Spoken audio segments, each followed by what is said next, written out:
بسم اللہ الرحمن الرحیم۔ ویورز، آج کی ویڈیو سٹوڈنٹس کے متعلق، خاص طور پہ وہ سٹوڈنٹس جو زندگی میں زیادہ کامیاب نہیں ہو سکتے، اس کے باوجود کہ ان میں صلاحیتیں، کوالٹیز اور خصوصیات جو گاڈ گفٹڈ ہوتی ہیں وہ انتہا کی ہوتی ہیں، اس کے باوجود زیادہ کامیابیاں نہیں سمیٹ سکتے۔ آج سے کچھ 30 سال پہلے 1990 کی بات ہے، ایک سٹوڈنٹ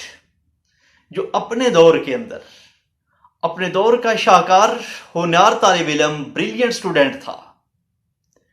اس نے اپنی ہر کلاس میں ٹاپ کیا۔ نرسری سے لے کے میٹرک تک 10 سال مسلسل ٹاپ کرنا ہر سٹوڈنٹس کی بس کی بات نہیں ہوتی۔ چند سٹوڈنٹ ہوتے ہیں جو اس طرح کی اتنی قابلیت کے مالک ہوتے ہیں۔ تو وہ سٹوڈنٹ کچھ ایسا ہی تھا کہ اس نے ہر دور میں ہر کلاس میں ٹاپ کیا، اور ٹاپ کرنے کے ساتھ ساتھ جتنی صلاحیتیں ایک لائق سٹوڈنٹ کی سمجھی جاتی ہیں وہ اس میں تمام کی تمام تھیں۔ مثلا اگر اچھی رائٹنگ ہونا ایک اچھے سٹوڈنٹ کی، لائق سٹوڈنٹ کی علامت ہے تو اس کی رائٹنگ بہترین تھی۔ اگر محنتی ہونا اور ہر کلاس میں ٹاپ کر کے بہترین سکور حاصل کرنا قابل بچے کی علامت ہے تو وہ قابل ترین انسان تھا۔ اگر ایک اچھا ڈیبیٹر، ایک اچھا مقرر ہونا، ایک اچھا سپیکر ہونا ایک اچھے انسان کی، ایک لائق اور قابل بچے کی بات ہے، علامت ہے، تو وہ قابل ترین تھا۔ اگر فزیکلی فٹنس کی بات کی جائے، یہ بھی ایک خدا داد اللہ کی طرف سے ایک بہترین صلاحیت ہے، ایک بہترین گاڈ گفٹڈ ہے، تو وہ بہترین قسم کا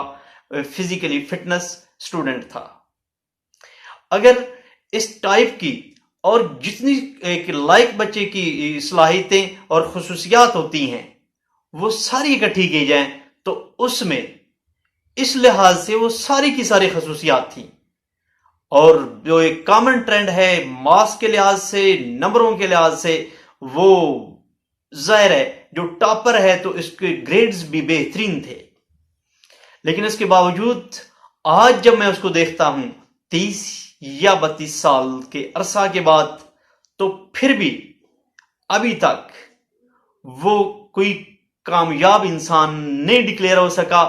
جس لحاظ سے، جس سینس میں بات کی جائے، کامیابی مختلف طریقوں سے دیکھی جاتی ہے۔ اگر وہ پرسنلی طور پہ گرومنگ کے لحاظ سے ہو، یا معاشرتی طور پہ کسی کے کام آنے کے لحاظ سے ہو، یا خدمت کے لحاظ سے ہو، یا ایک بہترین جاب کے لحاظ سے ہو، کسی بھی لحاظ سے، جیسے آج کل ہمارے معاشرہ کے اندر کسی کامیابی کو پرکھا جاتا ہے، کوئی ایک دنیا دار یا دیندار، کسی لحاظ سے بھی اس کو وہ نہیں کہا جا سکتا، اور وہ معاشرے کے اندر ایک ناکام یا ایک نالائق اور کمزور بندہ تصور کیا جاتا ہے۔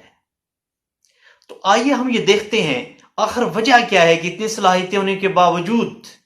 اور اتنی زیادہ کوالٹیز جو گاڈ گفٹڈ اور خدا داد صلاحیتیں ہوتی ہیں ان کے باوجود وہ کامیاب کیوں نہیں ہو سکا؟ اس کے اندر بے ادب ہونا اور فلاسفر ہونے کی صلاحیتیں موجود تھیں۔ اور یہ میں نے جتنے ایسے سٹوڈنٹس دیکھے ہیں، میں نے ایک پوری تحقیق کے بعد ایک تعداد میں، خاص کثیر تعداد میں سٹوڈنٹس ایسے نکالے ہیں جو ساری صلاحیتیں اور کامیابیاں اور ذہانت فطانت ہونے کے باوجود گرو نہیں کر سکتے، زندگی میں کامیاب لوگوں کی طرح نہیں آ سکتے۔ ان میں یہ صلاحیتیں، ان میں یہ چیزیں موجود ہوتی ہیں۔ ان میں سے میں چند ایک گنوانا چاہوں گا۔ مثلا ایک وہ فلاسفر ہوتے ہیں، وہ ہر چیز پہ اپنی روشنی ڈالتے ہیں، اور وہ لوگوں میں نقص نکالنے کے بھی ماہر ہوتے ہیں۔ لوگوں کے اندر ناکامیاں اور لوگوں کی ڈیفیشنسیز اور خامیاں تلاش کرنے میں پی ایچ ڈی ہوتے ہیں۔ اس کے ساتھ خود پسند ہوتے ہیں، ان کو اپنی ذات سے نکل کے باہر دیکھنے کا موقع نہیں ملتا، ان کو کسی کی کوئی چیز ہضم نہیں ہوتی، وہ ساری چیزوں کو اپنے پہ لیتے ہیں اور اپنے آپ کو پرفیکٹ سمجھتے ہوئے دوسرے ہر انسان کو وہ ڈیگریڈ کرنے کی مختلف طریقوں سے کوشش کرتے ہیں۔ ایون کہ ان میں سے بہت ایسے بھی ہیں جو اپنے ٹیچر تک اس میں سے بھی خامیاں تلاش کرتے ہوئے اس کو کبھی سبجیکٹ کے لحاظ سے، کبھی اس کے بول چال کے لحاظ سے، کلاس پریزنٹیشن کے لحاظ سے، کسی بھی لحاظ سے وہ اپنے ٹیچر کو ڈیگریڈ کرتے ہوئے اس کو کم الفاظ میں کم عزت کے ساتھ شاید دیکھنے کے لیے وہ الفاظ اور القابات دیتے ہیں، اور وہ اوور کانفیڈنٹ ہوتے ہیں۔ ان میں نے بہت زیادہ جو ایک خصوصیت میں نے نوٹ کی ہے وہ یہ ہوتی ہے کہ وہ اوور کانفیڈنٹ ہوتے ہیں، اپنے آپ کو ہر لحاظ سے خود اعتمادی کی اس ایکسٹریم لیول پہ سمجھتے ہیں کہ جو نقصان دینے والا ہوتا ہے۔ اور جو ایک فکرہ ہم آج تک پڑھتے ہیں، بادب با نصیب، یہ صرف ہم روایتی طور پہ پڑھ دیتے ہیں، حالانکہ یہ بہت جان والا فکرہ ہے۔ یہ سٹیٹمنٹ ایسا ہے جس میں دنیا کی بہت بڑی حقیقت چھپی ہوئی ہے۔ جو انسان بادب نہیں ہوتا وہ با نصیب نہیں ہو سکتا، وہ بد نصیب ہوتا ہے۔ جو ادب اور احترام والا، جس کا دل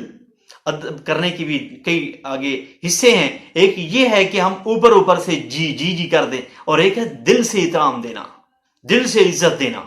میں نے آج تک وہ لوگ زیادہ گرو کرتے نہیں دیکھے جو دل میں اور ہوتے ہیں، بہر اور ہوتے ہیں۔ تو ادب بادب با نصیب کا جو فارمولہ ہے یہ دنیا کا بہترین فارمولہ ہے۔ اور دوسرا، ہر چیز میں نقص نکالنا اور فلاسفر بننا اور تعصب کی حد تک، اور اپنے ایون کی ٹیچر یا والدین یا وہ دنیا کے جو بہترین ادب والے رشتے ہیں ان میں سے بھی نقص نکالنا، اس لحاظ سے جو یہ کوالٹی ہے یہ دنیا کی ناکام ترین انسانوں کی کوالٹی ہوتی ہے، اور وہ کبھی بھی کامیابی کا منہ نہیں دیکھ سکتے، خاص طور پہ وہ جو ہدف ان کا بنتا ہوتا ہے اتنی صلاحیتوں کے باوجود ادھر تک وہ نہیں پہنچ سکتے۔ تو واصف علی واصف رحمۃ اللہ علیہ جو کرم والے لوگوں کی اس صلاحیتیں یا ان کی پہچان کے طور پہ پوائنٹس لکھے ہیں، ان میں ایک یہ بھی ہے کہ ساری سوجھ بوجھ بالکل مکمل طور پہ شعور اور سمجھداری ہونے کے باوجود جو کرم والے لوگ ہوتے ہیں وہ سیدھے سادے اور بھولے بھالے ہوتے ہیں،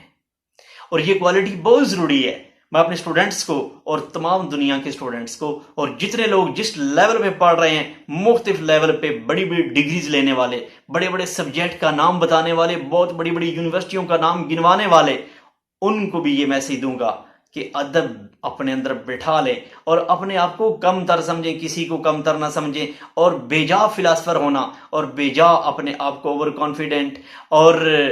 سارے لوگوں کو اپنے سے کم سمجھتے ہوئے اپنے آپ کو بڑا سپیریئر فیل کرنا، یہ آپ کو ناکام کیے بغیر نہیں رہ سکے گی۔ یہ حالانکہ یہ بات، یہ دعا اچھی نہیں ہے، دعا یہ اللہ کو سب کو کامیاب فرمائے، لیکن یہ بات ایسی ہے جو تجربہ بتاتا ہے، جو تحقیق بتاتی ہے، تو ہم اس سے کیوں نہ بچ جائیں۔ ہم بھولے بالے یا سادے ہو کر اپنے آپ کو اپنے مشن کے ساتھ ڈیوٹیڈ رہیں، وقف شدہ رہیں، لیکن دوسروں میں خامیاں اور دوسروں کے لحاظ سے ان کو کم تر سمجھنا، اپنے جیسے سٹوڈنٹس کو، اپنے بڑوں کو، اور جو قابل عزت لوگ ہیں ان کو بے احترامی کے ساتھ پیش آنا، یہ دنیا کے ناکام انسانوں کی علامت ہے۔ تو میں اس کے لیے یہی دعا کروں گا اور ان تمام سٹوڈنٹس کو یہی میسج دوں گا کہ اپنے آپ کو وہ سمجھیں جو آپ ہیں یا اس سے بھی کم سمجھیں، اور کسی دوسرے کو اس سے زیادہ ویلیو دیں۔ یہ دعا ہے، اللہ تعالیٰ تمام سٹوڈنٹس کو جس لیول پہ جو بھی ہے بہت زیادہ کامیاب فرمائے۔